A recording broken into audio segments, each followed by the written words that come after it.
કેશોદ સર્વોદય સેવા ટ્રસ્ટ દ્વારા દિવાળી તહેવાર નિમિત્તે નિઃશુલ્ક મીઠાઈ કીટનું વિતરણ કરવામાં આવ્યું। સર્વોદય સેવા ટ્રસ્ટ દ્વારા કેશોદ શહેરમાં અનેકવિધ સેવાકીય પ્રવૃત્તિઓ કરવામાં આવી રહી છે। દરરોજ માટે સરકારી હોસ્પિટલમાં જરૂરિયાતમંદ લોકોને કાયમી ટિફિન પહોંચાડવામાં આવે છે।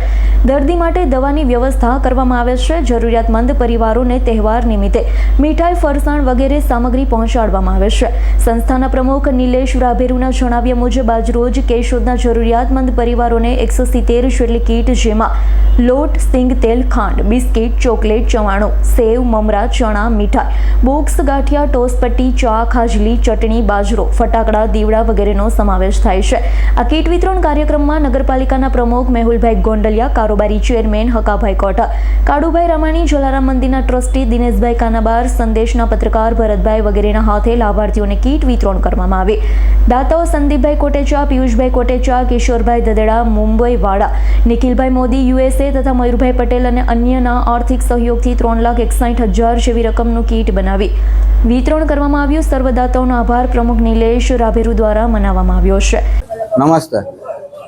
કેશોદ શહેરમાં 3 દિવસથી આ છેલ્લા સર્વોદય સેવા ટ્રસ્ટ દ્વારા દીપાવળીના દર વર્ષની જેમ આ વર્ષે પણ 172 આર્થિક નબળા પરિવારોને મદદ કરેલી છે અને દર વર્ષની જેમ આ વખતે પણ 23 જેટલી આઈટમો આપવામાં આવેલી છે અને દરેક દાતાશ્રીઓ, જેમાં મુખ્ય દાતાશ્રી પિયુષભાઈ કોટેચા, સંદીપભાઈ કોટેચા રાજકોટવાળા, કિશોરભાઈ ચત્રભુજભાઈ ગગડા દુબઈવાળા, તેમજ નિલેશભાઈ મોદી USA અને તેમજ મયુરભાઈ પટેલ રાજકોટના દાતાશ્રી તરફથી અમને બહુ મોટું અનુદાન મળ્યું છે, જેથી આ કાર્ય અમે પૂરું કરી શક્યા છીએ। અને જે કોઈ દાતાશ્રી હોય નાની મોટી રકમ પણ આ ફંડમાં આપી અને આવા નવા નાના પરિવારોને મદદરૂપ થયા છે, તે સૌ કોઈનો આભાર વ્યક્ત કરું છું।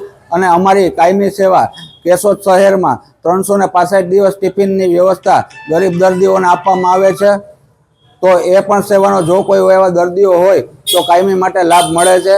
જય હિન્દ, જય ભારત। રાવલિયા મધુનો રિપોર્ટ, S9 ન્યૂઝ, જૂનાગઢ। અમારી તમામ માહિતીથી અપડેટ રહેવા માટે જોડાયેલા રહો S9 ન્યૂઝ સાથે।